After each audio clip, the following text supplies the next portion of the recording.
श्री स्वामीनारायण भगवान की जय। कृपा करो मुझ पर हरि सुख निधि सहजानंद, आपके गुण गान करने बुद्धि दो भगवान। श्री स्वामीनारायण भगवान की जय। अक्षर पुरुषोत्तम महाराज की जय। गुणातीतानंद स्वामी महाराज की जय। नीलगुणी महाराज की जय।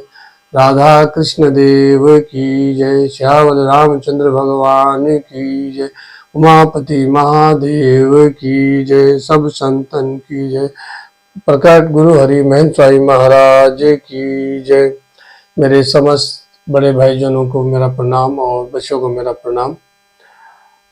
आज की सत्संग प्रवृत्ति में नीलकंठ वर्णी के वन विचरण के दौरान उनकी जो एक मुलाकात रीछपति यानी कि भालू से हुई, तो उसके आज प्रसंग को हम अपने इस सत्संग प्रवृत्ति में देंगे। मैं आज पुनः उन सभी भाई बहनों से फिर अगेन प्रार्थना करूंगा कि जिन्होंने अभी तक इस चैनल को सब्सक्राइब लाइक नहीं किया, वो चैनल को सब्सक्राइब करें, लाइक करें और बेल बजाएं, ताकि जो भी नोटिफिकेशन मेरी अगली है वो आप तक पहुंच सके। और मेरा यही उद्देश्य है कि भगवान स्वामीनारायण के जो भी हमारे कार्यक्रम हैं, जो भगवान के बाल्य लीला है या अपने उनके प्रवचन है, वो सब आप तक पहुंचे और आपको इन सब का ज्ञान हो। जय स्वामीनारायण। रीछपति से मिलन। नीलकंठ वर्णी विचरण करने के दौरान एक किसी गांव में पहुंचे जहां एक राम मंदिर था। उस राम मंदिर में नीलकंठ वर्णी ठहरे। उस गांव के एक साधु वृत्ति के एक ब्राह्मण परिवार वहां रहता था। उनके एक लड़का और दो लड़की थी। दोनों लड़कियां भगवान रामचरित का मानस पाठ करती थी और एक बार उनको किसी चौपाई का अर्थ उनको समझ में नहीं आ रहा था, जिसके लिए वो राम मंदिर में गए और राम मंदिर के जो महंत जी हैं वो उनके पास उनका अर्थ पूछने के लिए गए। लेकिन महंत जी उनका अर्थ न समझा पाए, न इतने विद्वान थे। लेकिन उन बालिकाओं को वो उलझा के रखे और उनका अर्थ भी सही ढंग से ना समझ पाए। उटपटांग उनको अर्थ बता रहे थे, तो दूर बैठे ही नीलकंठ वर्णी ये सब सुन रहे थे, तो उनको ये सहन नहीं हुआ। उन्होंने पास आकर महंत जी से प्रार्थना करी कि महंत जी, अगर आपकी आज्ञा हो तो इन चौपाइयों का अर्थ मैं इन बालिकाओं को बताऊं। नीलकंठ वर्णी ने उन चौपाइयों का बड़ी सरल भाषा में उसका बोध कराया। उन बालिका बड़ी प्रसन्न हुई और इस प्रसन्नता से वो जब अपने घर गई तो अपने घर में अपने पिता को उन्होंने बताया कि एक बाल ब्रह्मचारी विद्वान राम मंदिर में आए हैं, बड़े विद्वान हैं। तो उनके पिताश्री भी उनसे मिलने, उसी समय उनसे मिलने के लिए राम मंदिर में गए और उनको अपने घर आने का आग्रह किया। वो घर आए। उनके घर में उनका एक पुत्र जयराम उन्होंने नीलकंठ वर्णी के चरणों में समर्पित कर दिया। नीलकंठ वर्णी और जयराम को आपस में काफी तालमेल हुआ। जयराम के दोस्त कृष्ण तंबोली अपने पास में ही एक सरोवर, कमल सरोवर था, जिसमें वो वहां घूम के जाते और वहां से कमल गट्टी जो होती है कमल की, वो तोड़कर नीलकंठ वर्णी को देते हो। कृष्ण तंबोली को बालकृष्ण नीलकंठ वर्णी के जो उनके प्रति उनकी सहानुभूति बहुत ज्यादा हुई, उनको ज्यादा लगाव उनसे होने लगा। तो वो जब घूमने जाते सरोवर में तो वहां से कमल कट्टी तोड़कर नीलकंठ वर्णी को देते। एक दिन तीनों ही जयराम और बालकृष्ण तंबोली और नीलकंठ वर्णी जी वन विचरण के साथ साथ एक कमल सरोवर में घूमने के लिए निकले। वो जो घाटी थी, जो नाव बनाई हुई थी, उसको कमल तोड़ी चला रहे थे और धीरे धीरे चलाते चलाते वो बीच में तक ले गए और वहां पर उन्होंने जो कमल कट्टी थी वो तोड़ी और नीलकंठ वर्णी को दी।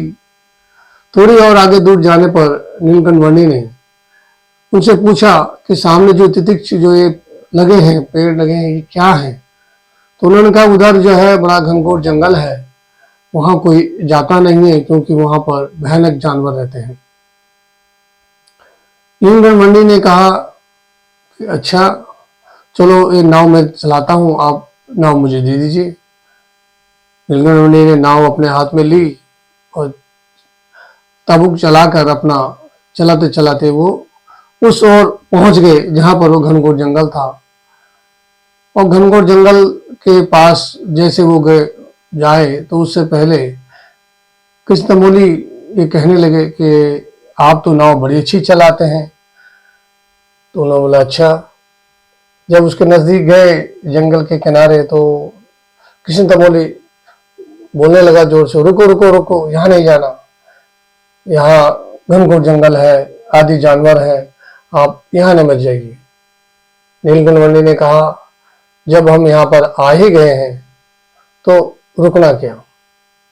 नीलकंठवर्णी जी ने उन्हें एक माता के प्रेम के अनुसार उनको समझाया, कुछ नहीं होगा, आप मेरे साथ चलो, जैसे यूं गए और यूं आए। अब जैसे नीचे वहां किनारे पे पहुंचे तो नीलकंठवर्णी वहां से कूद के अपना जमीन पर उतर गए।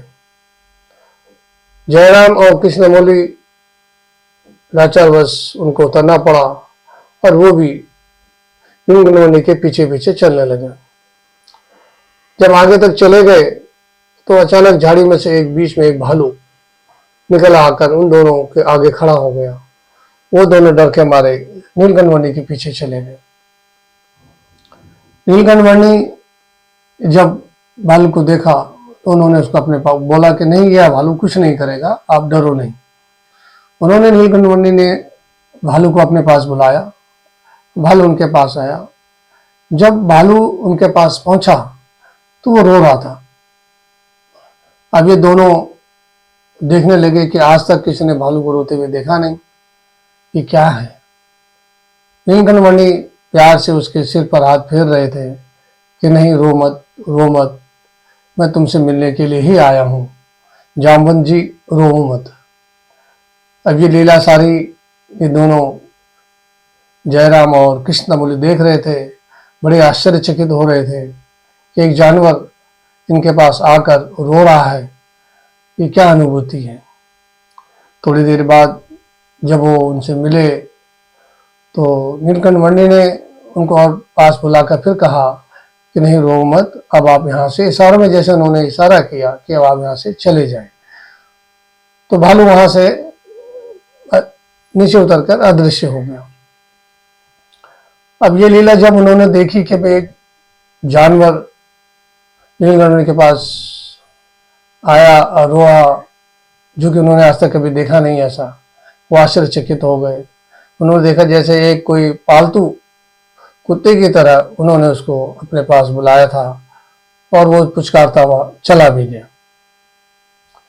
अब वहां से नीलकंठवर्णी और कृष्णमौली वहां से निकले और अपना वापस घर की तरफ चल पड़े। 2 दिन बाद यह घटना पूरे गांव में फैल गई कि एक जंगली जानवर जो भालू उनकी स्तुति करने लगा, तो हम क्यों नहीं स्तुति कर सकते। पूरा गांव का गांव संग नीलकंठवर्णी से मिलने के लिए चला आया और आतुर हुआ और उनके पास मिला, तुमसे प्रार्थना करने लगे, आप हमारे इष्टदेव हो, हमारे भगवान हैं, तो हम भी आपकी स्तुति करेंगे, जैसा आप कहेंगे हम वैसा हम करेंगे। नीलकंठवर्णी ने कहा मैं एक का नहीं, मुझे सबका भला करना है, यहां मैं अकेले के लिए नहीं आया हूं। आधी रात को नीलकंठवर्णी जब जयराम जी के घर पे थे तो रात को उठे, अपना कमंड और दंड लेकर वो रात को ही वहां से निकल पड़े। जब सुबह प्रातः हुई तो जयराम की माता जी उठी, उन्होंने देखा नीलकंठ यहाँ है नहीं। उन्होंने काफी इधर उधर ढूंढा लेकिन नहीं मिले।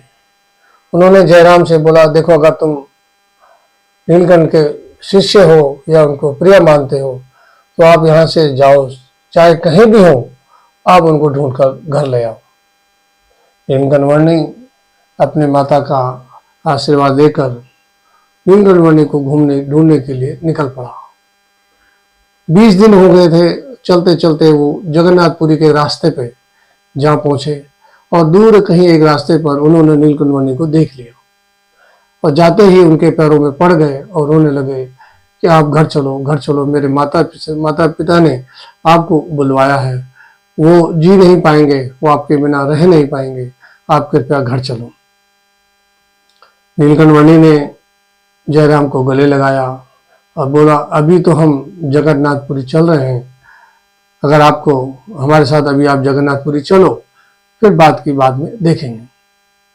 जयराम नीलकंठ के साथ जगन्नाथपुरी के लिए चल पड़े और वहां पर पुरी के एक समुद्र में जब नीलकंठ स्नान कर रहे थे, जगतपुरी के राजा ने उनको देखा, वो आश्चर्यचकित रह गए और उनसे मिलने के लिए उन पे आए और उनको आग्रह किया कि आप मेरे महल में चलिए। नीलकंठ 6 माह तक उस राजा के उसमें रहे, लेकिन फिर भी जयराम ने अपना वही वचन फिर दोहराया कि महाराज घर चलिए, मेरे माता पिता बड़े परेशान होंगे, आप घर चलिए। नीलकंठ कहने लगे कि देखो, अब मैं पीछे आपके घर नहीं जा सकता, क्योंकि मुझे अभी कई लोगों का भला करना है। मैं आपसे मिलने, आप मुझसे मिलने के लिए आ सकते हैं, लेकिन मैं अभी आप वापस घर नहीं जा सकता। जयराम ने कहा, ठीक है, मैं आपसे दोबारा कैसे मिलूंगा? तो नीलकंठ ने कहा, ठीक है, आप सौराष्ट्र में आकर मुझे मिलिए, मैं आपसे वहां पर मिलूंगा। नीलकंठ ने उनको गले लगाया और कहा, देखो, मुझे तुम जैसे कई और लोगों को भी भला करना है, जिस भले की रीति से मैं यहाँ आया हूँ, मुझे सबका भला करना है। ये कहते हुए नीलकंठ ने उनको विदा किया और वो चले गए। कुछ समय पश्चात जयराम अपने घर का खूंटा तोड़कर उनसे सौराष्ट्र में मिलने के लिए लौज गांव में वहां पधारे, जबकि अब नीलकंठ को सहजानंद के नाम से जाना जाने लगा। वहां पर उनसे मिले दोबारा, उनको गले लगाया और उनको कुछ समय बाद उन्होंने भगवती दीक्षा प्रदान करी। जयराम के नाम से बाद में उन्होंने जो भक्ति दीक्षा दी, उनको जिज्ञासानंद स्वामी के नाम से उनको भगवती दीक्षा प्रदान करी। तो आज की इस सत्संग प्रवृत्ति में हम ये देखने को मिला कि एक जानवर जिसे भगवान से प्रीति पूर्व जन्म की जो संकल्प उनका रहा होगा मिलने का, जो उनसे मिले, और ये अनुभूति उन्होंने उन दोनों बच्चों को भी कराई जिन्होंने साक्षात ये दृश्य देखा। तो उसी दृश्य के अनुसार उन्होंने भी भगवान नीलकंठ की जो प्रीति है वो अनुभव करी और उनसे लगा हुआ। हम भी यह प्रार्थना करेंगे अपने भाई बंधुओं से कि वो भी भगवान स्वामीनारायण से जुड़ें और भगवान स्वामीनारायण के ज्ञान प्रताप को लेके अपना ज्ञान प्राप्त करें। मैं पुनः अब इस चैनल के माध्यम से आप सबसे प्रार्थना करूंगा कि जिन्होंने अभी तक चैनल को सब्सक्राइब लाइक नहीं किया, कृपया चैनल को लाइक करें, सब्सक्राइब करें और अपने भाई बंधु रिश्तेदारों को भी आगे प्रेस करें, ताकि उनको भी भगवान स्वामीनारायण की लीलाओं का और ज्ञान का प्रचार और प्रसार मिल सके। जय स्वामीनारायण।